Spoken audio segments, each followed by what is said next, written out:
Biglang bumalik ang mayamang ama sa kaarawan ng kanyang anak na babae at natuwa siya nang makita ang kanyang 7 taong gulang na anak na babae na paralitiko sa parehong mga binti na itinutulak palabas ng wheelchair ng kanyang madrasta. Basang-basa ang kanyang lila na damit at nanginginig siya habang pilit na lumuluhod sa gitna ng bakuran. Ang malamig na kamay ng babae ay bumaliktad ng bote ng tubig at ibinuhos ito diretso sa ulo ng bata. Sinisigawan siya habang winawasak ang kakaunting tiwala na natira.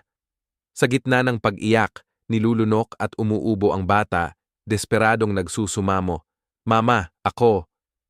Hindi ako makahinga nung mga. Sandaling yun nang sumabog ang malakas na sigaw ng tatay na winasak ang peking anyo at ibinunyag ang nakakatakot na katotohanan tungkol sa mga krimeng tinatago sa loob ng marangyang mansion.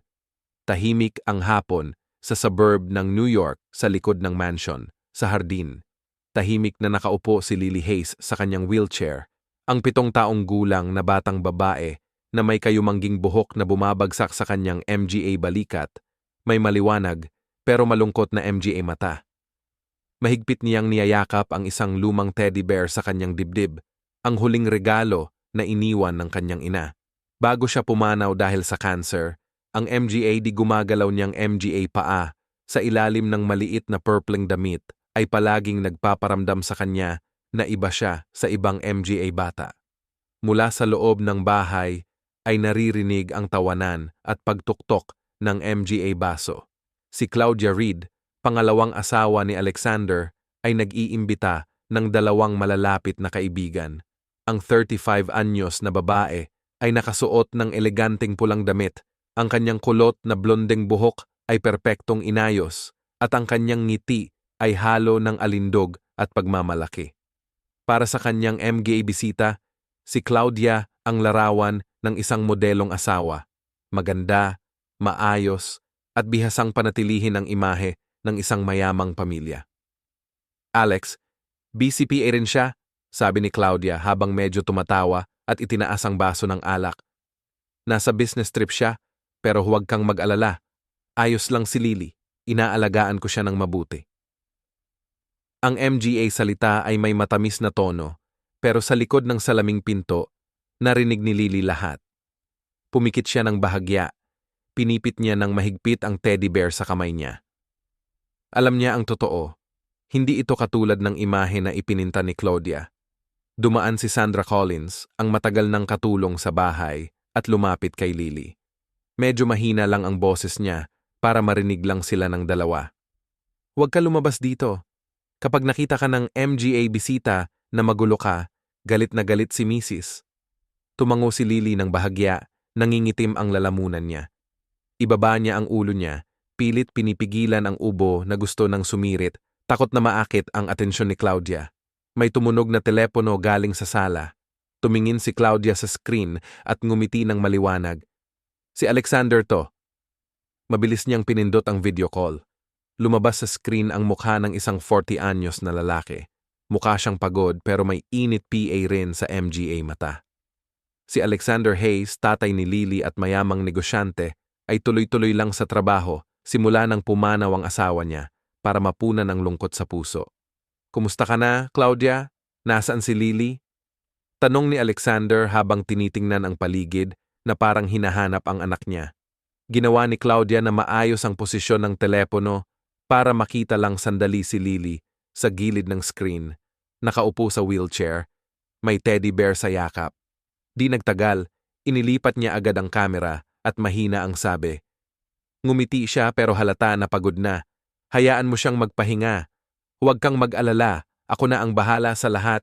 Buntong hininga ni Alexander. "Sige, salamat. Uuwi na ako agad pagdating ko."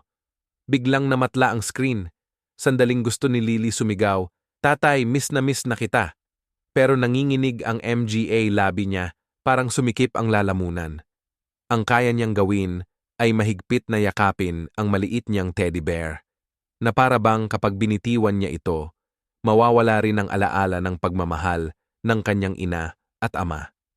Naririnig PA rin ang halakhak sa loob ng bahay, bawat tawa parang isang di nakikitang talim.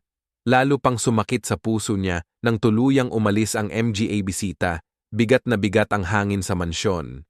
Pinakita ni Claudia ang isang ngiting maningning habang sinasamahan sila palabas, pero nang magsara ang pinto, nawala agad ang ngiti niya. Bumagsak siya ng pintuan ng malakas, kaya natahimik si Lily sa takot. Tumapak si Claudia ng malakas gamit ang kanyang high heels habang mabilis na naglakad papunta sa likod bahay. Ang malamig at matalim niyang mata nakatutok kay Lily na tahimik na nakaupo sa kanyang wheelchair, pawis ang buhok na dikit sa noo. Anong ginagawa mo dito nakaupo lang? Yelo ang tinig niya. Bawat salita'y umuungal sa pagitan ng nakatikom na ngipin. Akala mo ba prinsesa ka? Nanginig si Lily habang mas mahigpit na niyayakap ang kanyang teddy bear.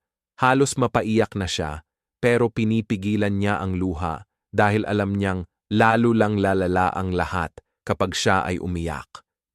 Tinanaw siya ni Claudia ng malamig na tingin na sumirit sa katahimikan, ginawang simula ng madilim na MGA araw na naghihintay kay Lily ang tahimik na bakuran.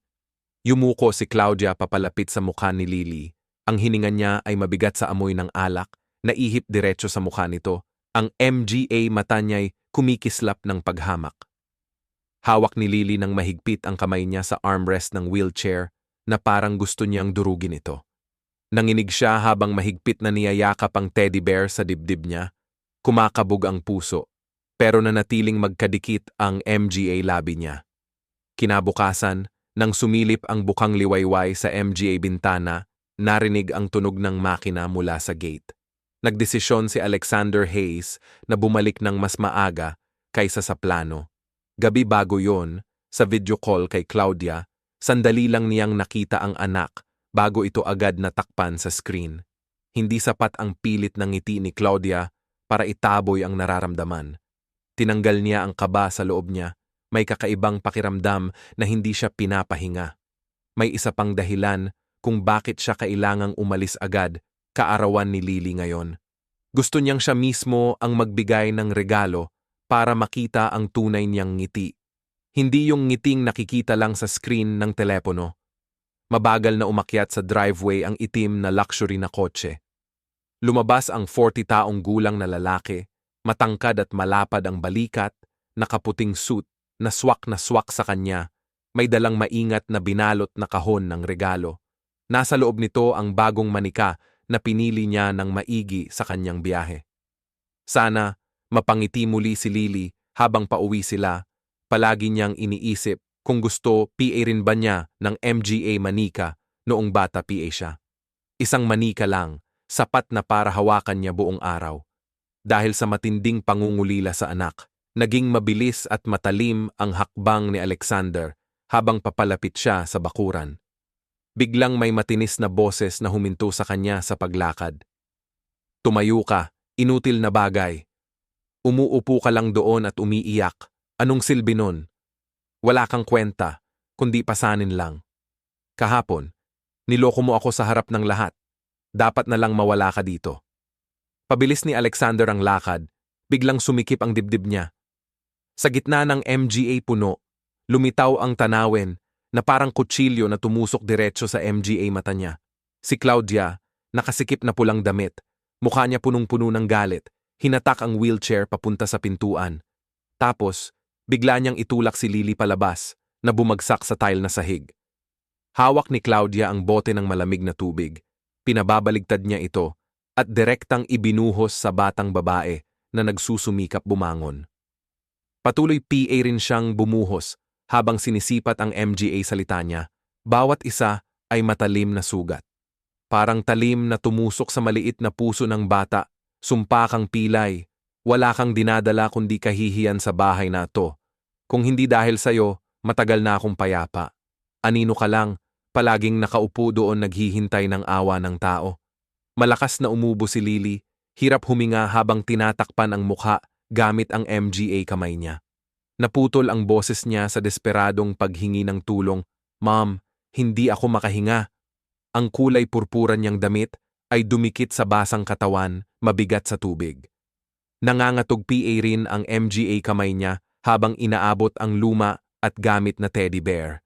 Hawak-hawak niya, yun na para bang siya na lang ang huling panangga laban sa kalupitan na dumadampi sa kanya.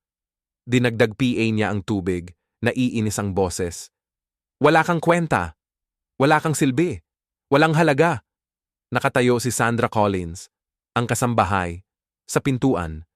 Nakatawid ang MGA braso, malamig at walang pakialam ang MGA mata niya, hindi man lang gumalaw para tumulong, parang normal lang na eksena to. Natunganga si Alexander, nanigas ang buong katawan niya ng sandali. Nahulog ang regalo sa kamay niya, napunit ang pambalot. At isang bagong manika ang gumulong sa sahig, ang plastic na mukha nito'y may bitak na manipis, ang matalim na tunog ng pagkabasag ay parang martilyong tumatama sa kanyang puso. Lumakad siya ng isa pang hakbang pasulong, mabigat ang kanyang paghinga, namumula ang MGA mata niya. Sa isip niya'y bumagabag ang imahe ng yumaong asawa, ang malumanay na tingin nito habang niyayakap si Lily sa kanyang bisig. Sakit, pagsisisi, at galit ang sabay-sabay na sumiklab sa loob niya, halos hindi siya makahinga. Tama na! Ang sigaw niya na umalingaw-ngaw sa buong bakuran. Napalingon si Claudia, natigilan, habang paunti-unting tumulo ang tubig mula sa kanyang kamay pababa sa tiles ng sahig. Biglang umatras si Sandra sa takot, habang tumingin si Lily nang may pagkabigla at takot sa MGA matang punong-puno ng pagtataka habang tinitingnan niya ang kanyang ama. Sa sandaling iyon, parang humigpit ang hangin, lahat ng tingin nakaantabay kay Alexander, ang ama nakakabalik lang, sumabog sa galit at lungkot na sobrang tindi na halos bumagsak siya. Nagmadaling lumapit si Alexander, lumuhod, at niyakap ang kanyang anak sa MGA bisig. Yelo ang katawan ng bata, basang-basa ang lila niyang damit, at nahulog ang kanyang teddy bear sa lupa, nakalubog sa tubig. Mahigpit siyang niyakap ni Alexander. Sinubukan niyang pigilan si Dad na manginig. Mahina ang boses ni Lily, pumutok habang punong-puno ng takot ang malalaking MGA mata niya. Tumaas ang ulo ni Alexander, mababa pero matatag ang boses niya. Claudia, ano ba ang ginawa mo sa anak ko? Biglang umatras si Claudia, nanginginig ang MGA kamay, na parang siya rin ay natataranta. Napangiti siya ng bahagya ng ilang segundo, tapos bigla namang napalitan ng lungkot na mukha. Hindi inaasahang pumuno ng luha ang MGA mata niya at ang nanginginig niyang boses ang sumira sa katahimikan. Kailan ka ba bumalik? Ako lang naman ang nagtuturo sa kanya. Ang batang to, sobrang matigas ang ulo, hindi siya nakikinig. Naiintindihan mo mali, tumingin si Alexander sa kanya, nakakunot ang noo. Hindi siya sumagot, pero lalo niyang hinigpit ang hawak kay Lily, ramdam ang bawat mahina nitong hininga. Sa loob ng bahay, may tumawag na lalaki. Bumukas ang pinto at lumabas si Marcus Reed na may dalang itim na briefcase. Si Marcus ay pinsan ni Claudia, nasa kalagitnaan ng 30s, may matalim na MGA katangian ng mukha, tiwala ang tingin at palaging maayos ang pananamit, parang isang matagumpay na financial advisor. Alex, sabi ni Marcus sa malalim at kalmadong boses, huwag ka masyadong mahigpit, kailangan ng disiplina ang MGA bata para tumibay sila. Baka naman napadaan ka lang sa eksena, hindi naman nito ipinapakita ang buong kwento. Pinikit ni Alexander ang kanyang MGA mata kay Marcus. Lumalim ang kanyang tingin. Disiplina? Tawag mo ba yan sa disiplina? Yung pagtulak sa isang batang may kapansanan hanggang matumba, pagdilig ng malamig na tubig sa kanya, yun ba ang tawag mong disiplina? Inilapag ni Marcus ang briefcase sa mesa sa veranda at umiling. Alam mo, kailangan talagang tumibay si Lily. Kung hindi, mananatili siyang mahina magpakailanman. Naniniwala ako na gusto lang ni Claudia ang pinakamabuti para sa kanya. Bigla namang sumingit si Claudia, nanginginig ang kamay na bahagyang humaplos sa balikat ni Alexander. Alex, hindi mo maintindihan. Hindi ko intensyon na saktan siya. Gusto ko lang matutunan niyang magtiis. Itinulak ni Alexander ang kamay ni Claudia. May kalabnaw sa boses. Magtiis? 7 PA lang siya, Claudia. Hindi niya kailangan magtiis. Kailangan niyang mahalin sa MGA bisig ng ama niya. Nanginig si Lily, Ang MGA mata niya na punong-puno ng luha nakatingin sa kanya na parang may gustong sabihin. Pero nung bahagyang bumuka ang labi ni Claudia, yumuko siya palapit sa tenga ni Lily. Peke ang ngiti niya, pero ang MGA matang malamig at matalim niya ay naghatid ng banta. Kung mag-try kang magsabi kahit isang salita, pagsisisihan mo yan. Natigilan si Lily sa takot, dumadaloy ang luha sa mukha niya, pinikit ang labi at nilingon ang ulo niya papunta sa dibdib ng tatay niya. Mahigpit na hawak ang kwelyo niya, takot na magsalita. Nakaramdam si Alexander ng takot ng anak niya. Nagulat siya at nagtanong sa sarili, nagkamali ba siya? Baka naman misunderstanding lang to. Pero bakit kaya nanginginig ng todo yung bata? Bakit punong-puno ng takot yung MGA mata niya? Biglang naging tahimik ang paligid sa bakuran. Patuloy lang si Claudia sa pag-iyak. Mukhang kalmado si Marcus habang tahimik, namamalagi si Sandra sa pintuan. Iniiwasan ang tingin sa nangyayari parang wala siyang kinalaman. Huminga ng malalim si Alexander. Dahan-dahan niyang inayos yung basang buhok ni Lily. Gusto niyang pakalmahin siya, pero ramdam niya na parang durog yung puso niya, naglalaban ng galit at pagdududa sa loob. Ayos ka lang, Lily. Nandito na si Daddy, bulong niya. Pero sa mismong sandaling yon, bigla na lang yumanig yung maliit na katawan sa kanyang MGA bisig. Ubo ng ubo si Lily, palakasin ang boses, mabilis ang hininga tapos biglang humina. Sumigaw si Lily Alexander, hinigpitan ang pagkakahawak, natakot nang makita ang anak na unti-unting nawawala sa kanyang MGA bisig. Sa sandaling yon, parang gumuho lahat sa loob niya at naputol ang katahimikan. Dali-dali siyang tumakbo papunta sa kotse, binuksan ang pinto sa likod at inilapag si Lily sa kanyang tagiliran para mas madali siyang makahinga. Lumayo ka, ang mangiyak-ngiyak niyang sabi. Nakatitig si Sandra sa pintuan, hindi makagalaw. Tumawag si Claudia sa kanya, pinipilit niyang kalma ang boses. Please, kalma lang, kaya kong ipaliwanag. Hindi tumingin pabalik si Alexander, umalingaw-ngaw ang makina at bumilis ang kotse palabas ng gate. Sa emergency room ng St. Mary's, sumilay ang puting ilaw sa maputlang balat ni Lily. Nilagyan siya ng nurse ng oxygen mask at tiningnan ang pulso niya. Bumukas ang pinto at pumasok ng mabilis ang isang babae na nakaputing coat, maayos ang bunot ng kayumangging buhok, kalmado pero matalim ang tingin. Ako si Dr. Grace Whitman, pediatrician at espesyalista sa rehabilitasyon. Ipinakilala niya ng mabilis, tapos yumuko siya sa tabi ni Lily. Ang boses niya malumanay pero matatag. Lily, mahal, pakinggan mo ako, huminga ng dahan-dahan, palabasin ng dahan-dahan.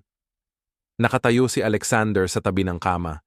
Hindi inalis ang kamay niya sa maliit na kamay ng anak niya. Sinubukan niyang kumalma habang pinapakinggan ang monitor na nagpapakita ng mas matatag na tibok ng puso ni Lily. Lumabas si Claudia sa dulo ng pasilyo, halatang nag-aalala. Kita mo, sinabi ko na mahina yung bata, hindi mo ako pinaniwalaan, ngayon nasa ospital na siya. Pinikit ni Alexander ang kamay niya sa hawakan ng briefcase, at hindi siya nagsalita, nakatingin lang siya sa kanyang anak na si Grace. Dahan-dahan niyang hinihila pabalik ang manggas ni Lily para tingnan, tapos medyo ngumisi siya. Lumipat siya para iangat ang likod ng bata, sandaling huminto habang nakatitig ang MGA mata. Nurse, i-record mo yung MGA pasa sa labas ng kanang braso. May lumang dilaw na pasa sa balikat at bagong pasa naman sa kaliwang bahagi ng tadyang. Tumingin siya kay Alexander, mahinahong nagsalita, pero mabigat ang ibig sabihin ng tono niya. Hindi lahat ng markang ito ay galing sa aksidente. Natigilan si Alexander. Ano ba ang sinasabi mo? Bumaba PA ang boses ni Grace. Ang kulay, pagkakalat, at MGA lugar ng pasa nagpapakita na nangyari to sa iba't ibang oras. Yung iba medyo gumaling na, yung iba sobrang bago PA. Kailangan ko pang alamin ang MGA recent niyang ginagawa. Biglang pumasok si Claudia, hawak ang dibdib. Madalas kasi nasasaktan yung bata, pabaya siya, palaging nakakatakas sa wheelchair niya. Tumingin si Grace kay Claudia ng diretso, kalmado ang mukha. Paulit-ulit na pagkahulog sa parehong parte ng katawan ang dapat nating pag-aralan ng mabuti. Dito, Inuuna namin ang kaligtasan ng bata. Dahan-dahang binuksan ni Lily ang MGA mata niya. Daddy, bulong niya, nanginginig ang MGA labi. Yumuko si Alexander, nandito lang ako, huminga ka lang ng maayos. Pinanood niya ang dibdib ni Lily na pataas baba, may MGA patak ng tubig na nakadikit PA sa buhok niya. Sa isip niya, bumalik ang alaala nung gabing iyon, ilang taon na ang nakalipas sa ospital, ang kamay ng asawa niyang unti-unting nawawala sa hawak niya, ang boses nito na parang usok lang. Pangako mo, ano man ang mangyari, poprotektahan mo siya. Ang pangakong iyon ngayon ay umaalingaw-ngaw, parang masakit na paalala. Sa hallway, nakaupo si Sandra, nakayuko sa isang upuan. Nakaipit ang telepono sa tenga niya, bulong na may pagmamadali. Ma'am, kailangan nating itago ito. Kung hindi, lalala ang problema. Matalim ang boses ni Claudia. Huwag kang magsalita, ako na ang bahala. Kinausap ni Grace ang nurse na bawasan ng oxygen, tapos tinakpan ng kumot ang dibdib ni Lily. Magpascan PA tayo, susukatin namin ang oxygen saturation niya, at mamomonitor namin siya ng ilang oras PA. Humarap siya kay Alexander. Samantala, pwede kang manatili sa tabi niya para kalmahin siya. Umupo si Alexander at hinawakan ang kamay ng anak niya. Tiningnan niya ang MGA kalat-kalat na pasa na parang MGA tanong na hindi nasagot, MGA piraso ng alaala na nagsisiksikan mula sa bakuran hanggang ospital. Ang amoy ng malamig na tubig sa buhok niya. Ang boses ni Claudia sa beranda. Ang takot na MGA mata ni Lily. May matinding hinala na sumiklab sa kanya, matalim dahil sa guilt. Matagal na siyang nawala, masyadong handa ng paniwalaan ang isang madaling larawan ng kapayapaan. Lumapit si Claudia, inihaplos ang balikat niya, at sinubukang panatilihing malumanay ang boses. Alex, alam kong pagod ka na, ako na ang bahala kay Lily. Ang nangyari ngayon ay puro hindi pagkakaintindihan lang. Tahimik na inalis ni Alexander ang kamay niya. Kailangan munang kalma si Lily. Muling bumukas ang pinto, pumasok ang nurse dala ang MGA paunang resulta. Mabilis na tiningnan ni Grace ang MGA ito, tapos tumango sa kanyang team. Stable siya sa ngayon pero kailangan PA ng karagdagang scans. Ako na ang aayusin yon. Tumingin siya kay Alexander, pinipili ang MGA, salitang sasabihin. Alam kong masakit ito, pero para maprotektahan si Lily, minsan kailangan nating harapin ang MGA bagay na ayaw nating marinig. Tumango si Alexander, hindi inalis ang tingin sa kanyang anak. Kung kailangan kong pakinggan, gagawin ko basta ligtas ang anak ko. Niliko ni Lily ang mukha niya papunta sa kanya, ang boses niya na para bang hangin lang, Daddy, huwag kang aalis. Nandito lang ako, sabi ni Alexander, habang nilalapag ang mainit niyang kamay sa noo niya. Nandito lang ako sa labas sa hallway. Dumaan ang MGA yabag pabalik-balik. May MGA maikling utos na tinatawag. Nakatingin sa baba si Sandra. Hawak ang telepono sa palad, palihim na sumilip sa salamin bago lumingon. Nakayuko si Claudia sa pader, pula ang MGA mata niya, huminga ng mahina. Sa ibabaw, tila nag-aalala siya.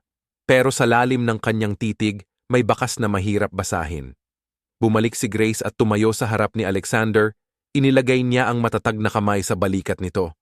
Mahinahon at malinaw ang boses niya, Mr. Hayes, kailangan kitang makausap ng mag-isa. May isang bagay na dapat mong maging matatag para marinig.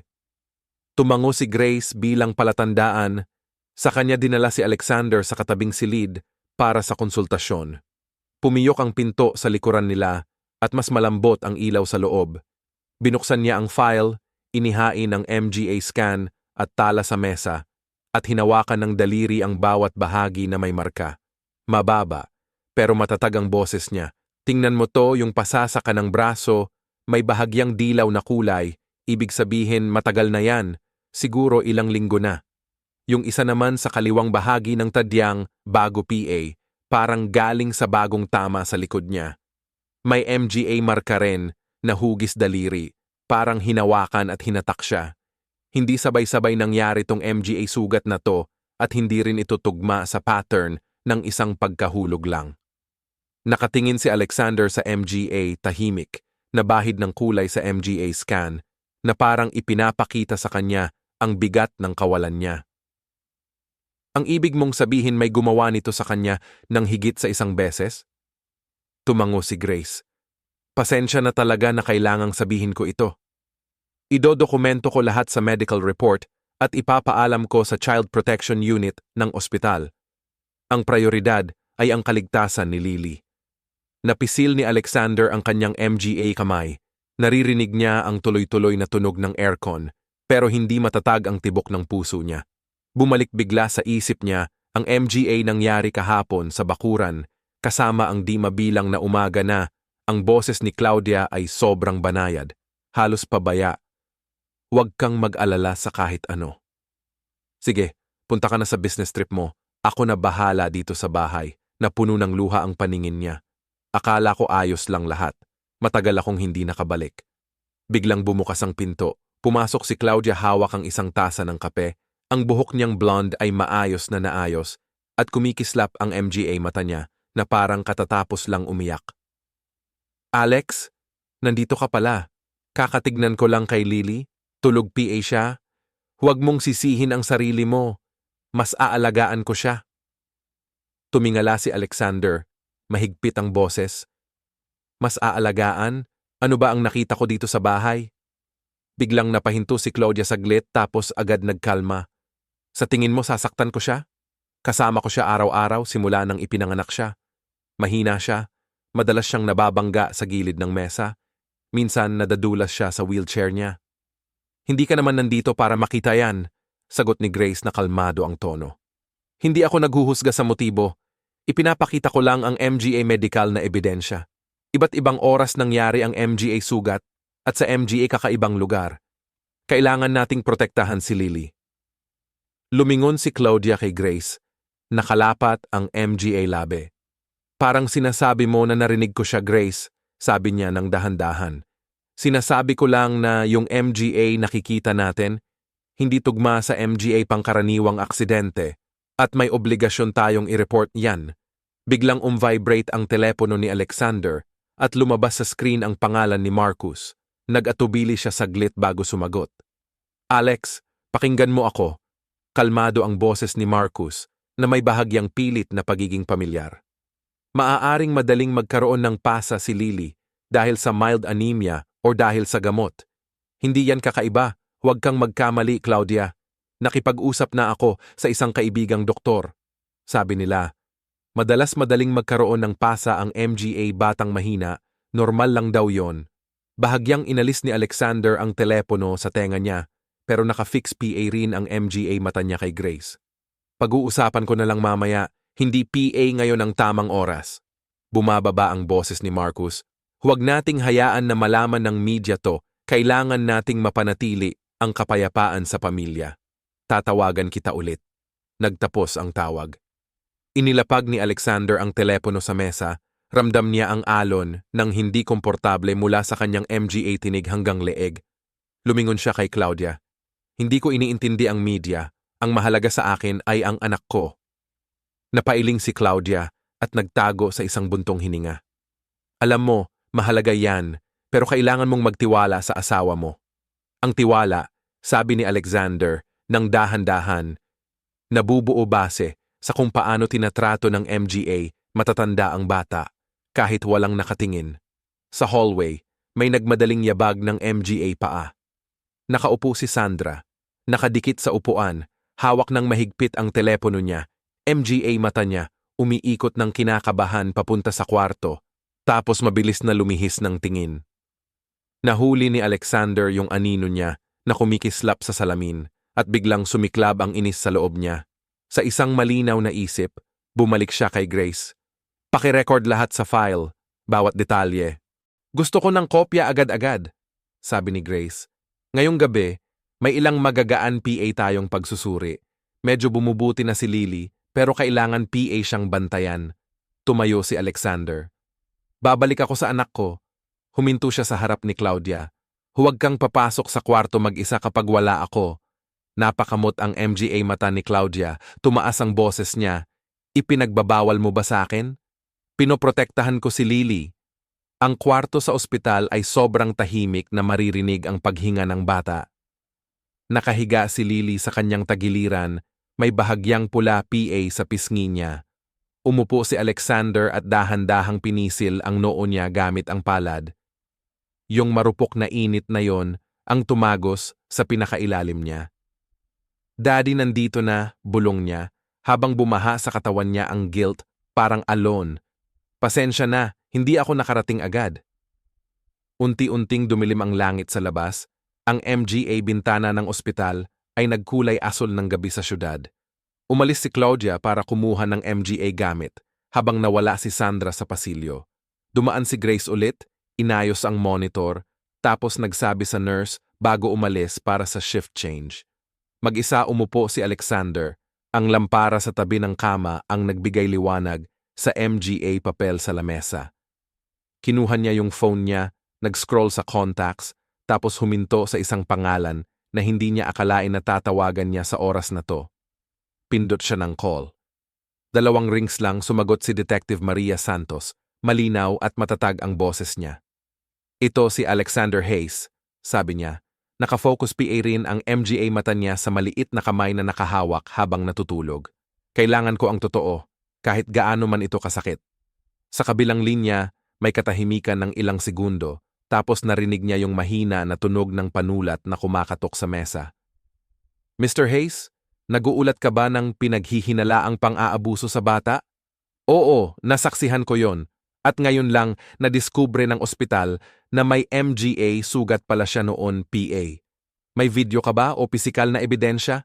Nasa alaala ko yan, kasama ang MGA doktor at ang anak ko. Sige, Maria ang sabi ng maiksi. Itago mo lahat ng medical documents, kunan ng litrato kapag pinayagan, at huwag kang lalapit o aakusa ng diretso kapag kayo lang ang dalawa. Magbubukas ako ng kaso at tatawagan ko ang ospital mamaya ng gabi. Huwag kang aalis sa tabi ng anak mo, gets mo ba? Hindi ako aalis, sabi ni Alexander na medyo bumaba ang boses, pero kailangan kong malaman kung saan ito patutungo. Isang malambot na hininga na halos pagod ang sumalubong sa linya, tapos luminaw at naging matalim si Maria, malamig at eksakto na parang manipis na talim ng kutsilyo. Kung gusto mo talagang malaman ang katotohanan, maghanda kang mawalan PA ng higit sa inaakala mo. Pagkatapos ng tawag na yun sa gabi, matagal na nanatili si Alexander sa tabi ng kama sa ospital. Mahimbing na natutulog si Lily, ang maliit niyang kamay ay nakahawak PA rin ng bahagya sa daliri niya. Kinabukasan, matapos ang MGA pagsusuri at makumpirma ang kanyang kalagayan, pinayagan ni Dr. Grace si Lily na umuwi para sa outpatient care. Pinaalalahanan siya sa schedule ng MGA susunod na check-up. Atin siyang pinayuhan na panatilihing kalmado ang paligid niya at laging bantayan siya. Tumango si Alexander. Dinala niya ang kanyang anak na babae papunta sa kotse ng tahimik. Pinangako sa sarili na ngayon ay hindi niya iiwan kahit sandali man lang. Pagdating nila sa bahay, inilagay ni Alexander si Lily sa reading room, isang tahimik na lugar na may malambot na ilaw at komportabling armchair. Binuksan niya ang kamera ng kanyang telepono at nagpadala ng mensahe kay Detective Maria Santos. Hindi PA umabot ng 1 oras, dumating si Maria, MGA 42 anyos, matangkad at payat. Nakakapit ang buhok niya sa mababang bahagi, matalim at alerto ang MGA mata niya. Ipinakilala niya ang sarili ng mabilis at nakinig habang ikinukwento ni Alexander ang bawat detalye bago ang ospital at ang sinabi ng doktor. Pwede ko bang suriin ang bahay? Tanong ni Maria. May karapatan kang maglagay ng MGA camera sa MGA pinagbabahaging lugar at dapat mo itong gawin ngayon. Pinuntahan siya ni Alexander sa pasilyo, sala at likod bahay. Nagtala si Maria, sinuri ang MGA sulok at tinuro ang MGA lugar na may pinakamagandang tanawin. Ito PA lang ang simula, sabi niya nang mahina nang bumalik sila sa silid pagbabasa. Nagtago sila ng mas marami kaysa sa akala mo. Tumunog ang doorbell. Isang babaeng nasa gitnang edad ang nakatayo sa porch, hawak ang isang bag ng MGA files. Nagmamadaling tumingin sa paligid, parang natatakot na makita, tapos mahina niyang sabi, "Ako si Helen Ward, dating empleyada, hindi na ako pwedeng manahimik." Inanyayahan siya ni Alexander na pumasok. Binuksan ni Helen ang kanyang phone at pinatugtog ang isang recording sa speaker. Lumabas ang malamig na boses ni Claudia, "Walang kwenta ka! Ayoko nang makita ang mukha mo ulit. Tigilan mo na ang pag-iyak, tayo na." Sumunod ang tunog ng paghahagulgol, tapos narinig ang wheelchair na tumama sa gilid ng mesa. Natungga si Alexander, nanginginig ang MGA kamay niya, namumula ang MGA mata niya, nang maalala niya kung ilang beses nang niyayakap ni Lily ang kanyang leeg. Pero pinipigilan siya ni Claudia na nagsasabing, "Hayaan mong magpahinga ang tatay mo o huwag mo siyang idikit." Bigla na lang nagkabit-kabit ang lahat ng detalye, bumuo ng isang larawan na hindi na maikakaila. Kinuha ni Maria ang telepono, in-backup ang file, at nagtanong ng ilang maiikling tanong tungkol sa oras at konteksto. Malinaw ang sagot ni Helen, kahit na nanginginig ang boses niya dahil sa damdamin. "Pasensya na at matagal akong nanahimik," sabi niya habang mabilis na tumayo. "Pero ngayon, ako na ang magpapatotoo." Samantala, sa silangang bahagi ng bahay, isinara ni Claudia ang pinto ng opisina niya. Naghihintay na si Marcus, tinanggal niya ang salamin ng kanyang MGA mata at bumaba ang tono ng boses niya. "Kung malalaman niya, mawawala lahat sa atin." Mahigpit na hinawakan ni Claudia ang gilid ng mesa. "Akala mo hindi ko alam. Pinapanatili ko ang kaayusan ng bahay na ito, pero bigla na lang bumalik si Alexander." Umupo nang nakahiga nang nakabalik si Marcus, nakakabahala ang kanyang kalmadong pagkilos. "Huwag kang mag-alala, naasikaso ko na ang MGA press. Isusulat nila sa paraan natin. Papalitan natin ang kwento. Magiging paranoid na single dad na lang siya." Sabi nila mahina PA lang ang bata pagkapanganak. Sa pera, ako na bahala. Tumingin si Claudia diretso sa MGA mata niya. "Basta wag lang may manghimasok sa parte ko." Sa hapon, kailangang pumunta ni Alexander sa isang fundraising gala para sa ospital na sinponsoran ng kumpanya niya. Dinala niya si Lily kasama ang isang home nurse bilang suporta. Dumating din si Maria pero medyo malayo ang loob. Ang kwarto punong-puno ng usapan, tunog ng baso, at tuloy-tuloy na kidlat ng MGA camera. Sa isang sulok, naroon si Nora Blake, kaibigan ni Claudia na kilala sa matalim niyang MGA salita. Tumingin siya sa wheelchair at ngumiti ng mapanukso. "Sumpa yang batang yan," sabi niya ng diretso at medyo malakas para marinig ng MGA kalapit na bisita. "Kapag pinipilit mo siyang manatili sa bahay, malas lang ang dadalhin niya." Bigla namang lumingon si Alexander, naglalagablab ang MGA mata niya. Lumapit siya ng kaunti, mababa ang boses pero malinaw bawat salita. "Anong sinabi mo lang?" Sandaling natigilan si Nora, pilit na ngumiti. "Naglalaro lang ako. Alam mo naman kung paano sa MGA party may MGA bata." Hindi tumaas ang boses ni Alexander habang pinapatuloy. "May karapatan ka sa opinyon mo pero wala kang karapatang maghagis ng dumi sa isang bata." Tumimbang ang hangin sa paligid nila. Mula sa malayo, tahimik na nagsusulat si Maria. Lumihis si Nora, bahagyang napangiti. Nang gabing yun, si Lily ay nasa bahay na at natutulog sa reading room. Natapos na ni Alexander ang pag-install ng 3 kamera sa hallway, foyer, at likod bahay ayon sa utos ni Maria. Sinuri niya ang signal sa kanyang telepono, binawasan ang liwanag, tapos inilapit ang upuan sa pintuan ng kwarto ng anak niya. "Nandito lang ako," bulong niya. Habang natutulog si Lily, unti-unting huminahon ang kanyang paghinga. Malapit na maghating gabi nang bahagyang umalog ang telepono ni Alexander. May mensahe mula kay Maria. "Na-receive ko na yung audio file, nagawa na yung case file. Manatili ka lang sa lugar, huwag lalabas," ang mensahe. Mabilis na nag-text si Alexander. "Nasa labas lang ako ng pinto." May mahinang kaluskos mula sa kahoy na sahig sa hallway. Itinaas ni Alexander ang ulo niya. Nakabukas PA rin ang pinto ng reading room at may malambot na dilaw na ilaw na nagmumula sa loob. Sa screen ng kanyang telepono, ipinapakita ng kamera sa foyer si Claudia na dahan-dahang naglalakad. Nakayakap ng maayos ang buhok niya.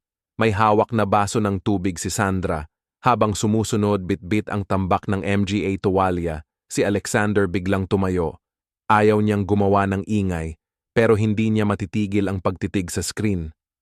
Huminto si Claudia sa pintuan ng reading room, yumuko para tingnan si Lily, malambing ang boses niya. Matulog ng mahimbing, sweetheart. Tapos umatras siya at sinalubong si Sandra, sabay silang naglakad pababa ng hallway. Huminga ng malalim si Alexander, papaupo na sana nang muling umuga ang telepono niya. May nakita raw na galaw ang kamera sa likod bahay. Binuksan niya ito, kumislap ang frame sa malabong ilaw ng hardin. Iinalis ni Claudia si Lily sa wheelchair papunta sa porch, hinahaplos ang gulong na parang sinusukat ang taas ng baitang. Nakatayo si Sandra sa tabi niya, nakangisi at bumubulong ng something. Sandali lang, biglang yumanig ang imahe. Biglang yumuko ang wheelchair na parang sinadyang itulak. Narinig ang banayad na kaluskos ng gulong sa kahoy na baitang. Lumingon si Claudia, ngumiti ng bahagya, habang nanlamig ang likod ng leeg ni Alexander. Lumipat siya pabalik sa kamera sa foyer nang ipinasok ni Claudia ulit ang walang laman na upuan, sinusubukan ng MGA anggulo, tapos huminto ng ilang segundo mismo sa harap ng reading room. Nakapahinga ang kamay niya sa braso ng upuan, pinapahiran ng MGA daliri, parang nag-iisip kung ano ang gagawin. Nakatayo si Sandra malapit sa likod niya, nakangiti ng bahagya at tumango ng tahimik na parang signal. Kumurap ang screen ng isang beses habang nag-a-adjust ang sensor sa hallway view. Tumapak ng matatag si Claudia, hinawakan ng mahigpit ang braso ng upuan, tapos tinulak ito ng malakas at sanay. Isang galaw na sobrang smooth para maging aksidente, ang walang laman na wheelchair na tumakbo papunta sa pader tapos tumalbog pabalik. Mahigpit na hinawakan ni Alexander ang kanyang telepono, naputol ang kanyang hininga. Lumapit siya sa pintuan, nakafocus PA rin ang MGA mata niya sa screen. Sa sulok, nahuli ng backyard camera ang isa pang tulak. Pinisil ni Sandra ang bibig niya para hindi matawa. Naka-freeze ang frame sa mukha ni Claudia, nakatingala, malamig na parang bato. At nung sisimulan ng kumilos si Alexander para tumakbo palabas, muling nag-vibrate ang telepono niya. Nag-flicker ang hallway camera, tapos naging malinaw, nagpapakita kay Claudia. Mahigpit niyang inilagay ang kamay sa wheelchair, tinutok ito papunta sa pinto ng reading room, naghahandang itulak ito diretso sa kama ni Lily. Bumangga ang wheelchair sa pader na may malutong na tunog. Biglang pumasok si Alexander sa pintuan, pinigilan ang daan at hinila ang preno bago PA ito makagalaw. Mabilis niyang nilingon ang ulo. Ang MGA mata ay matindi ang titig kay Claudia. Anong ginagawa mo dito nang hating gabi? Ngumiti ng bahagya si Sandra, umatras ng kaunti. Kumilos si Lily sa kanyang kwarto, huminga ng maayos. Mahigpit na hinawakan ni Alexander ang hawakan ng wheelchair, binaba ang boses para hindi magising ang anak niya. Lumabas siya sa hallway. Kinabukasan ng umaga, maliwanag ang sala. Ang malaking screen ay nagpakita ng seryosong ekspresyon ni Alexander. Pinindot niya ang play. Lumabas ang video mula kagabi. Si Claudia na hinihila ang upuan, si Sandra na nakatayo malapit. Biglang may malakas na tulak, tumama ang gulong sa pader, tapos may pangalawang tulak sa likod bahay. Wala silang sinabi nang maputol ang screen. Tumingin si Alexander diretso sa kanya para ipaliwanag ito. Natigilan si Claudia ng ilang segundo, tapos biglang pumuno ng luha ang MGA mata niya. Pinunasan niya ang MGA luha gamit ang kamay niya. Nanginginig ang boses na parang nasasaktan. Talaga bang mas naniniwala ka sa isang palihim na recording kaysa sa akin? Inilabas niya ang upuan para linisin. Natungga si Sandra ng tubig. Pwedeng sirain ng MGA edited na videos ang inosenteng tao, Alex. Inilagay niya ang kamay sa dibdib niya. Mabilis ang hininga. Asawa mo ako. Bakit hindi mo ako pinaniniwalaan? Hindi inalis ni Alexander ang tingin niya. Hindi ito basta-basta palihim na recording. Ito ang totoo at babayaran mo ang presyo niya. Hinugot niya ang memory card, ipinasok sa bulsa, at mabilis na nag-text kay Detective Maria Santos. May video akong ebidensya. Tumunog ang doorbell, pumasok si Marcus na parang matagal na siyang naghihintay, may hawak na folder sa kamay, at may manipis na ngiti sa mukha. Hindi natin kailangang palakihin ang lahat ng bagay. Tinalikuran niya si Claudia at bumalik sa pagtitig kay Alexander. Nakikipagtulungan ako sa ilang kaibigan sa media. Stress ka, kulang sa tulog, kaya mali ang pagkaintindi ng MGA tagalabas. Hayaan mo akong asikasuhin ang press, ipaliwanag mo na si Lily ay likas na mahina at madalas maaksidente, tapos sobra ka lang din sa trabaho. Tumingin si Alexander sa folder pero hindi ito hinawakan. Hindi ko kailangan ng press management, kailangan ko ng katotohanan. Natawa si Marcus ng bahagya. Ang katotohanan, palaging may MGA patong-patong. Pero ang reputasyon isa lang. Kung lalabas ng mali ang kwento, babagsak ang stock ng kumpanya mo. Tumigil siya saglit. Hayaan mo akong ayusin ito. Pagdating ng tanghali, hindi titigil ang pag-vibrate ng telepono ni Alexander. Maraming tabloids ang nagpakalat ng MGA headline sa kanilang MGA site. Businessman, Hayes loses control. Nagsisinungaling daw tungkol sa pang-aabuso, sabi ng isang insider. Lihim na nirecord ng madrasta habang unti-unting nasisira ang pamilya dahil sa takot. Hawak ni Claudia ang tasa ng tsaa, dahan-dahang inilapag sa mesa, humihinga ng malalim na parang nasasaktan. Sabi ko na sayo, mananahimik ako para protektahan ka, pero kung ganito ka PA magpatuloy, lulubog ang buong pamilya. Pinatay ni Alexander ang screen at tumayo. Hindi ko ipagpapalitan ang kaligtasan ng anak ko.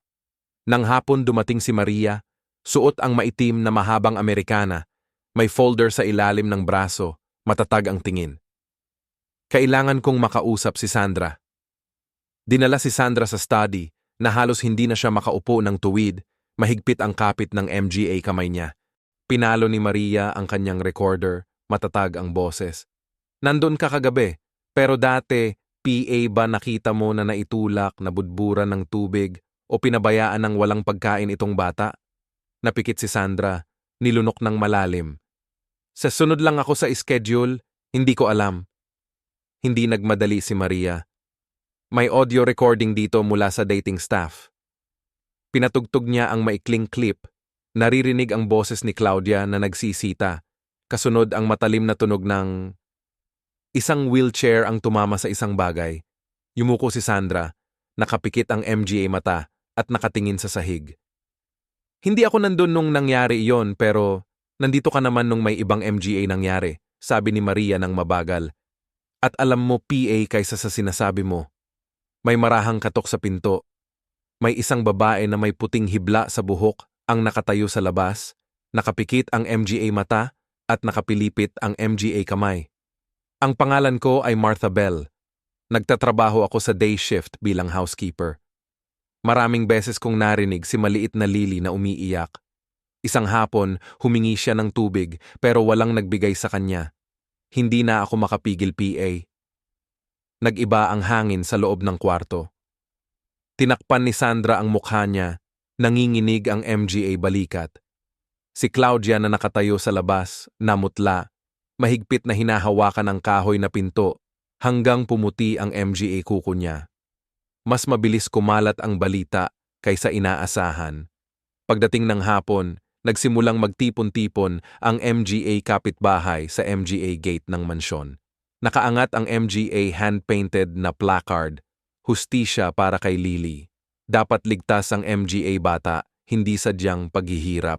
Isang ina na may kasamang bata ang nakatayo sa tabi ng bakod, matatag ang tinig na parang kinakausap ang isang tao sa loob. Hindi siya mali, sabi niya, kasi nasa wheelchair siya. Ang mali ay nasa MGA, matatanda na malupit. Pumasok si Alexander sa gate, huminto saglit at tumango bilang pasasalamat. Ayaw niyang magpakitang tao pero alam niyang kayang hilahin ng pressure ng komunidad ang bata mula sa kadiliman. Lumapit si Marcus kay Claudia, mahina pero matalim ang boses. Kung itutuloy niya to sa korte, tapos na tayo. Kinagat ni Claudia ang labi. Sabi mo hawak mo yung press. Nahawakan ko sa ibabaw, sagot ni Marcus. Pero sa loob, kailangan nating ikandado lahat. Kinuha niya ang phone niya at mabilis na tumawag. Dean, i-check mo ulit yung MGA transfers lalo na yung trust fund. Siguraduhin mong hindi lumabas yung pangalan ko at ng pinsan ko kahit saan. Kakatapos lang ni Maria sa opisina nang makita niya si Alexander sa hallway. Mahiwaga siyang nagsalita. May witness statement tayo, may recordings tayo, at may video. Hihilingin ko ng emergency protection order para kay Lily. Huwag mong pabayaan na mapag-isa siya kahit sandali lang. Hindi ako aalis, sagot ni Alexander habang tumitingin sa salamin. Gumuguhit si Lily ng maliit na bulaklak sa papel. Nanginginig PA rin ang kamay niya. Kailan ba ito matatapos? Mabigat na ang katotohanan na parang gustong tanggalin ng maskara, sabi ni Maria, matatag ang tono niya. Hindi malamig o mainit, pero lalo itong tumitindi. Dumilim na, malakas ang hangin na humahampas sa MGA puno sa labas. Sinigurado ni Alexander na nakalak ang MGA pinto, hinalika ng noo ng kanyang anak na babae at naupo sa armchair para magbantay. Nag-vibrate ang telepono sa mesa, tawag mula kay Maria. Sinagot niya agad sa unang ring PA lang. Mr. Hayes, malinaw at matatag ang boses ni Maria. Kakahanap lang namin ng MGA secret transfer documents. Sa pangalan ni Dean Foster, ang tagapamahala ng ari-arian ng pamilya, bahagi ng estate ay inilagay sa isang shell company. Ito ang kanilang kahinaan. Parang mas lalo pang naging tahimik ang bahay. Mahigpit na hawak ni Alexander ang telepono habang ang MGA mata niya ay nakatingin sa kwarto ng anak niyang babae. Kinabukasan, pagkatapos ng tawag ni Maria, iniabot ni Alexander sa kanya ang kopya ng MGA dokumento sa pasilyo ng korte. Nakakarga niya si Lily sa MGA bisig habang ang wheelchair nito ay sumusunod sa likuran. Tumango si Maria ng bahagya. Ngayon, hayaang magsalita ang katotohanan. Bumukas ang MGA pinto ng korte at umalingaw-ngaw ang tunog ng martilyo. Order po. Sa labas ng pinto, kumidlat ang MGA camera. Lumabas si Claudia na nakaitim na damit, may hawak na tissue, pula at namamaga ang MGA mata niya. Tumayo siya sa harap ng MGA camera, nanginginig ang boses, "Mahal ko si Lily na parang sariling anak ko, hindi ko siya sasaktan." Kasabay ni Marcus na maingat na hinawakan ang kanyang siko para hindi na siya magsalita, PA. Pumasok sila, iniiwasan ang tingin ni Alexander. Sa loob ng korte, nakaupo si Judge Patricia Coleman, MGA 60 anyos, mahigpit ang mukha pero kalmado ang MGA mata. Naupo sa bangko sa harap ng depensa si abogado ni Claudia na si Victor Hale. Naka-dark suit, manipis ang salamin at may malamig na kumpiyansa sa aura niya. Sa likod na hanay, nakaupo si Dr. Grace katabi si Maria. Sa harap, inilagay ni Alexander si Lily sa upuan niya at mahina nitong isinabi, "Nandito na si Daddy." Binasa ng clerk ang pambungad na pahayag ng mabilis. Tumingin si Judge Coleman sa paligid. Ngayon, narito tayo para talakayin ang MGA kaso ng pang-aabuso sa bata at pagsasabwatan para agawin ang MGA ari-arian. Counsel, maaari na kayong magsimula. Siya ay unang tumayo. Your Honor, ang akusado ay isang tapat na asawa. Maling inakusahan ng asawa niya na gustong manipulahin ang ari-arian para sa sariling kapakinabangan.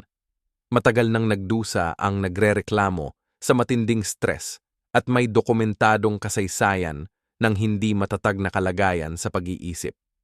Ang MGA, tinatawag nilang ebidensya, ay produkto lang ng paranoia. Itinaas ni Alexander ang ulo, pinilit niyang kumalma. Yumuko si Judge Coleman. May medical na dokumento ka ba para patunayan yan? Inabot ni Counselor Victor ang isang pakete ng papel. Isang paunang pagsusuri tungkol sa stress sa trabaho at problema sa pagtulog na pwedeng magdulot ng maling pagtingin. Minaangat ni Maria ang kilay habang nagsusulat ng MGA tala. Mabilis na binuklat ni Judge Coleman ang MGA pahina, tapos inilapag niya ito. Isa sa alang-alang ng korte ito, tawagin mo ang medical mong saksi. Tumayo si Dr. Grace at lumapit sa stand. Inilagay niya ang kamay sa Biblia, nanumpa, tapos hinarap ang korte ng diretsyo. Ako si Dr. Grace Whitman, pediatrician at espesyalista sa rehabilitasyon. Si Lily ay may MGA pasa sa iba't ibang bahagi ng katawan na nasa iba't ibang yugto ng paggaling. Sa kanyang kanang braso, sa balikat, at sa kaliwang tadyang niya. Ang ganitong pagkakalat ng pasa ay hindi tugma sa isang pangyayari lang. Aksidenteng pagkahulog, may MGA marka ng kapit na parang may humila o humawak sa kanya. Hindi pwedeng isang bata lang ang gumawa ng paulit-ulit na sugat sa MGA partikular na lugar na to. Lumapit si Victor na nakangiti ng magalang, "Doc, hindi ba karaniwan lang na ang MGA batang may kapansanan ay natatama sa MGA bagay habang gumagalaw?" "Oo, pero iba ang pattern ng MGA sugat," sagot ni Grace ng kalmado. "Dito, ang MGA marka ay nagpapakita ng panlabas na puwersa. Posible kaya napabaya lang ang tagapag-alaga? Posible, isang beses lang," linaw ni Grace. "Hindi pa ulit-ulit ang MGA sugat." Pinindot ni Victor ang dila niya. "Doc, sobra kang humuhusga base sa konting datos." Tumingin si Grace diretso sa kanya. "Hindi ako naghuhusga sa intensyon. Ipinapakita ko lang ang medikal na ebidensya at ang ebidensyang medikal. Sinasabi nitong hindi ito kaso ng paulit-ulit na aksidenteng pagkahulog." Tumango si Judge Coleman habang sinusulat ang MGA tala niya. "Salamat, Doktor. Tawagin ang susunod na saksi." Isang babaeng nasa gitnang edad ang tumayo mula sa MGA. Nakikinig, "Ako si Linda Green, kapitbahay sa kabila ng kalsada." Pagpapakilala niya nang matatag ang boses. "Nakita ko mismo iyon isang hapon." Binuhusan niya ng malamig na tubig ang maliit na batang babae sa bakuran. Umuubo ang bata at humihingi ng hangin. Tapos pinagsabihan siya. "Gusto ko sanang tumawag ng pulis, pero wala akong ebidensya. Ngayon, kailangan kong magsalita." Pumasok si Victor. "Ginang Green, na-record niyo ba yon?" "Oo," sagot ni Linda ng walang pag-aalinlangan. "Pero may MGA mata ko at sapat na akong gulang para malaman ang pinagkaiba ng disiplina at kalupitan." Nag-ingay ang silid hukuman. Tinapik ni Judge Coleman ang martilyo. "Tumahimik! Mr. Hayes, gusto mo bang magsalita?" Lumapit si Alexander Dalasilili. Pinaluhod niya siya sa istante, hinawakan ng matatag ang likod niya, medyo nanginginig ang boses niya. "Masyado akong na-miss na MGA taon. Sobrang busy ako, akala ko sapat na ang pag-provide. Pinaniwalaan kong ligtas ang bahay namin, pero nakita ko mismo. Narinig ko ang anak ko na nagsabi, 'Daddy, hindi ako makahinga,' nung binuhusan siya ng tubig. Dinala ko siya sa ospital at sabi ng doktor, hindi ito unang beses na nangyari ang MGA sugat niya. Simula ngayon, kahit ano PA ang mangyari sa labas, hindi ko nahahayaan na may manakit sa anak ko ulit." Biglang umiyak si Claudia, nakatingin kay Alexander. "Gusto mo talaga akong sirain ng ganito? Ako PA ang nag-aalaga sa kanya sa bawat pagkain." Nilagay ni Victor ang kamay niya sa balikat niya, sinalubong siya para umupo, tapos bumalik siya sa hukuman. "Your Honor, ito ay palabas lang galing sa isang guilty na ama. Ang video na ipinakita ng nagrereklamo ay lihim na kinuhanan at pinagdugtong-dugtong. Iniulat din ng MGA Press na nawawalan na siya ng kontrol." Tumayo si Maria at humiling na magsalita. "Ako si Detective Maria Santos. Ang video ay nakuha mula sa isang internal system na legal na inilagay ng may-ari ng bahay sa MGA Common Area. Bukod PA dyan, may audio recordings kami kung saan inaalipusta ng akusado ang bata. Tapos may MGA dokumento rin ng lihim na paglilipat sa pangalang Dean Foster, ang property manager, na nagpapatunay ng motibo." Natigilan si Marcus sa upuan niya. Mabilis ang titig sa paligid. Nagbago ang tono ni Victor. Medyo pinigilan. "Hindi PA nakukumpirma ng pulis ang pinanggalingan ng MGA dokumentong yon. Naka-verify na namin yan ngayong umaga," sagot ni Maria habang inaabot ang isang selyadong sobre sa court clerk. Tumingin si Judge Coleman sa paligid ng kwarto. Kalmado, pero matatag ang boses niya. "Tatanggapin at susuriin na ngayon ng korte ang MGA ebidensya. Kailangan ng korte na mapatugtog ang MGA audio file." Tumingin siya sa clerk na nagre-record ng petsang Mayo 12 na nakafile. Biglang nanahimik ang kwarto. Nag-crackle ang playback. May narinig na matinis na kalampag ng upuan. Tapos sumunod ang malinaw at malamig na boses ng babae. "Walang kwenta ka. Sawa na akong tumingin sa'yo. Dapat patayin na lang ang batang ito. Tumigil lahat sa pagbulong." Itinaas ni Linda ang kamay niya sa bibig. Mas hinigpitan ni Alexander ang hawak sa balikat ni Lily kaya umatras ang babae. Malaki ang MGA mata. Sandali lang na froze si Victor. Tapos pilit na pinanatili ang kalmado, parang na-edit yung audio. Itinaas ni Judge Coleman yung kamay niya para magsignal na tumigil. Inikling niya yung ulo papunta sa akusado.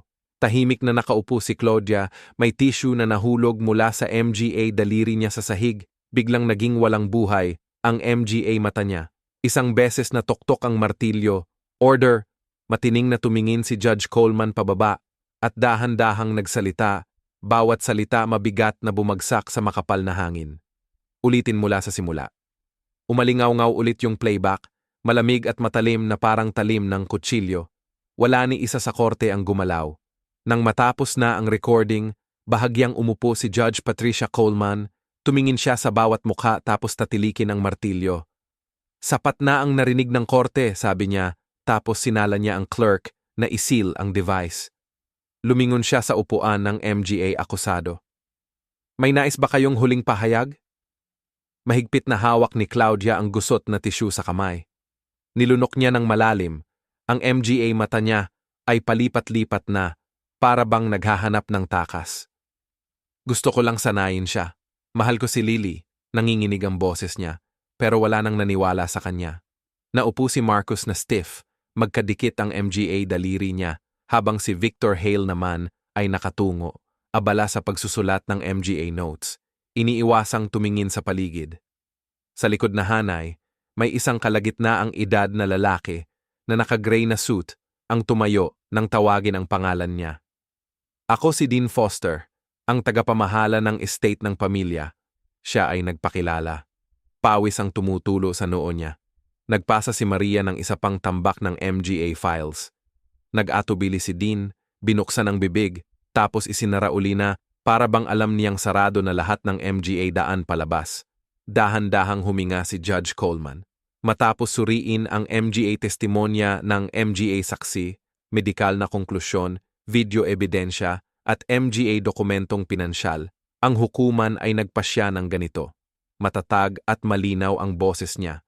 Bawat salita ay parang mabigat na bumagsak sa sahig na tiles. Si Claudia Reed ay napatunayang guilty sa pang-aabuso sa bata at pagsasabwatan para kunin ang MGA ari-arian. Sina Marcus Reed at Dean Foster ay guilty sa panlilinlang sa pinansyal. Ang kaso ni Abogado Victor Hale ay ipapasa sa State Bar para sa disciplinary review dahil sa pagharang sa hustisya at sinadyang maling paglalahad. Sa harap ng hukuman, biglang kumalat ang MGA bulungan, pero biglang tumahimik nang tumunog ang martilyo. Biglang tumayo si Claudia, sumabog ang kilos niya na parang lalapit kay Alexander para humiling. Pero parang nanlambot ang MGA mata nito at pinatigil siya sa lugar. Huwag mo nang lapitan PA ang anak ko, mahina, pero matibay ang kanyang sinabi. Napalingon si Claudia, pinilit na bumalik sa upuan ng MGA opisyal ng hukuman. Nakatimang ang panga si Marcos, pero nanahimik. Habang yumuko si Dean, bumagsak ang balikat sa pagkatalo. Lumingon si Victor kay assistant niya at mahina na nagbulong, pero wala nang nakinig. Tuloy na ang proseso sa paunang sentensya. Ibaba ni Claudia ang kanyang ulo habang binabasa ng hukom ang kanyang hatol sa bilangguan. At ang restraining order na nagbabawal sa kanya na makipag-ugnayan kay Lily Marcus at Dean ay natanggap ang kanilang MGA sentensya para sa pandaraya gamit ang ilegal na nailipat na MGA ari-arian na iniutos na mabawi hukom Coleman, pinatama ang martilyo ng huli para sa kapakanan ng bata. Ang hukuman na ito ay naglalabas ng Emergency Protective Order, mananatili si Lily Hayes sa kustodiya ng kanyang ama hanggang sa magkaroon ng pangmatagalang desisyon. Ang family court biglang napuno ng tao ang pasilyo ng korte. Isang grupo ng MGA nanay ang lumapit kay Alexander at Lily. Mahina, pero mainit ang MGA boses nila. Ang tapang mo, Lily. Bahagyang tumango si Lily habang mahigpit na hawak ang kwelyo ng ama niya sa pintuan. Lumabas si Sandra Collins, maputla ang mukha. Kakapirma lang niya ng kasunduan para tumulong sa investigasyon umaasa na mapababa ang kanyang sentensya. Habang sinusubukan niyang makalusot, bumagsak ang Emga sigaw sa kanya parang alon. "Taksil! Malupit na babae!" May ilang nagturo PA sa kanya. Itinaas ni Sandra ang kwelyo niya, nanginginig, iniiwasan ang bawat titig, tapos ibinaba ang ulo at nagpatuloy sa paglakad. Parang tumatakas sa sarili niyang konsensya, sa labas sa bakuran, tuloy-tuloy ang MGA camera na kumukutitap. Dinala ni Alexander si Lily sa likod niya, tinatablan siya ng hangin. May isang reporter na sumulong hawak ang mikropono, pero sumingit si Maria, matatag ang boses. "Pakiusap, hayaan niyo na ang bata." Bumaba sila sa MGA Batong Hagdan. Ang kalangitan sa New York malinaw at asul, dala ng hangin ang amoy ng sariwang dahon. "Ayos ka lang ba?" Mahinang tanong ni Alexander. Dinikit ni Lily ang pisngi sa balikat niya at bumulong, "Pagod na ako pero hindi ako natatakot." Malapit sa taniman ng MGA Bulaklak, isang batang babae ang bumukas ng kanyang telepono. Ang boses niya ay matalim sa tuwa. "Nora, tingnan mo ang balita, umaalis lahat ng MGA brand, lahat sila." Lumipad ang MGA headline sa screen. Na-boycott si Nora Blake dahil sa pagtulig sa MGA, batang may kapansanan. Lahat ng partner nagpahinto ng pakikipagtulungan. Naupo si Nora nang nakaluhod sa malayong hagdan, ang lipstick niya ay kumupas sa ilalim ng araw habang nagkawatak-watak ang kanyang MGA kaibigan na parang hindi nila siya kilala. Isang pangungusap lang ang kanyang binubulong. Pero alam niya na minsan, sapat na ang isang pangungusap para makita ang tunay na pagkatao ng isang tao. Isang court clerk ang nagmadaling lumapit at iniabot kay Maria ang isang selyadong sobre. Binuksan niya ito agad, mabilis na binasa ang ilang linya, tapos tumingin kay Alexander na may matibay na pag-iling.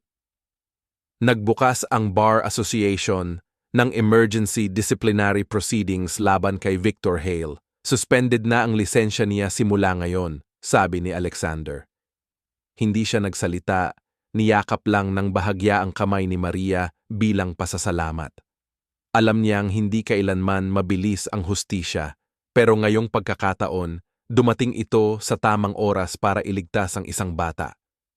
Dinala si Claudia sa isang side corridor. Lumingon siya habang dahan-dahang dumaan, tumama ang tingin niya kay Lily. Wala nang luha, wala nang palusot, puro wala na lang kung saan dati nakangiti ng peke ang mukha. Naglakad si Marcus sa likod niya, nakayuko ang ulo, ang MGA handcuffs kumikislap sa sikat ng araw, habang unti-unting umiling si Dean na para bang sinasabi, "Sana nga," pero lahat ng sana ay huli na. Pinasan ni Alexander si Lily sa maliwanag na plaza. Umatras ang MGA tao para sa kanila at ilang babae ang yumuko para batiin ang bata. Inilagay ang isang maliit na daisy sa kamay niya. "Itago mo to," sabi ng mahinahong tinig, "para maalala mong may mabubuting tao, PA, sa mundong ito." Tumingin si Lily sa daisy, nanginginig ang MGA daliri niya, tapos mahigpit niyang niyakap ito kasama ang stuffed bear na laging kasama niya sa MGA pinakamadilim na araw. Pagdating nila sa kotse, huminto si Alexander, binuksan ang pinto, at inilapag ang malambot na kumot sa likod na upuan. Inilagay niya ang anak sa loob, sinabit ang seatbelt, tapos umupo sa tabi niya, pinahinga ang ulo nito sa balikat niya. Patuloy ang MGA kuha ng litrato ng MGA reporter mula sa malayo, pero sa loob ng kotse, may tahimik na katahimikan. "Gusto mo na bang umuwi?" Tanong niya ng mahina. "Gagawa tayo ng sopas, magbabasa ng isang kabanata ng libro, at hindi na ako aalis." Tumingala si Lily sa kanya, nangingilid ang MGA mata sa luha, pero nawala na ang kaba. Pinisil niya ang MGA labi niya na parang may pinapasan na mabigat kahit 7 PA lang siyang taon. Tumigil siya, yumuko ng bahagya at bumulong na parang natatakot, mawala yung tapang, nakakamtan lang niya. "Tatay, pwede ba akong ngumiti ulit?" Mahigpit siyang niyakap ni Alexander. Gusto niyang sumagot ng oo, gusto niyang ngumiti agad para maniwala siya, pero natigil siya at gumapang ang init sa likod ng MGA mata niya. Umuungol siya ng paulit-ulit, nanginginig ang MGA labi, Hinihipo niya ang buhok niya ng dahan-dahan na parang kapag bumagal siya kahit kaunti, babagsak ang buong mundo. Habang humuhupa ang tunog ng MGA camera sa di kalayuan, dahan-dahang umandar ang sasakyan. Dinadala ang ama at anak palabas ng hukuman patungo sa isang bahay na hindi PA pero kumikinang na ang ilaw sa unang umaga pagkatapos ng paglilitis.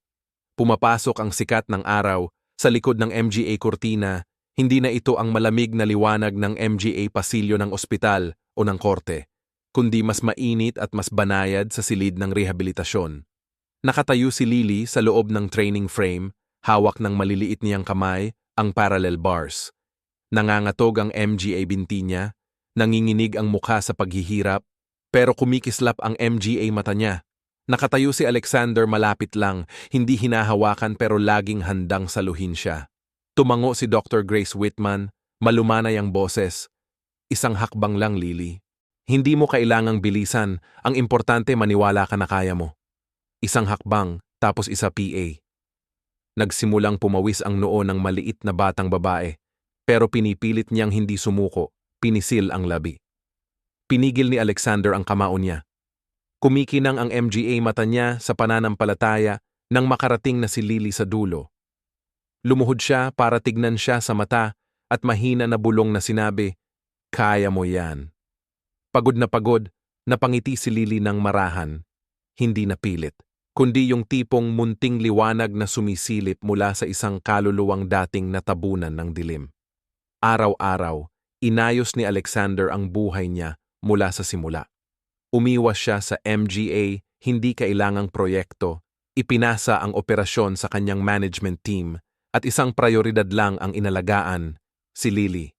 Tuwing gabi, nakaupo siya sa tabi ng kama niya, binabasa ng malakas ang MGA pahina mula sa MGA libro pambata.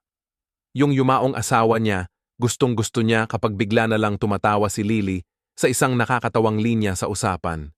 Bigla na lang na-realize ni Alexander na natututo na rin siyang tumawa muli. Nagsama silang nagluto sa kusina. Nakaupo si Lily sa mataas na upuan, hinihiwa ang MGA gulay gamit ang maliit na plastik na kutsilyo habang hinahalo ni Alexander ang nilulutong sopas. "Tatay, sobra yung alat na nilagay mo?" Napangiti si Lily matapos tikman. Napangiti naman si Alexander. "Ikaw ang head chef, ako assistant lang." Sa hapon, iniikot niya si Lily gamit ang wheelchair sa paligid ng barangay. Hindi na sila binati ng MGA kapitbahay nang may pagtatakang tingin, kundi may init ng pagmamalasakit sa MGA mata. Isang matandang babae ang nag-abot kay Lily ng panyo na may burdang daisies at bumulong, "Itago mo ito, mahal, para lagi mong maalala na ikaw ay minamahal." Nagkaroon ng pagtitipon ang buong komunidad sa maliit na plaza ng bayan.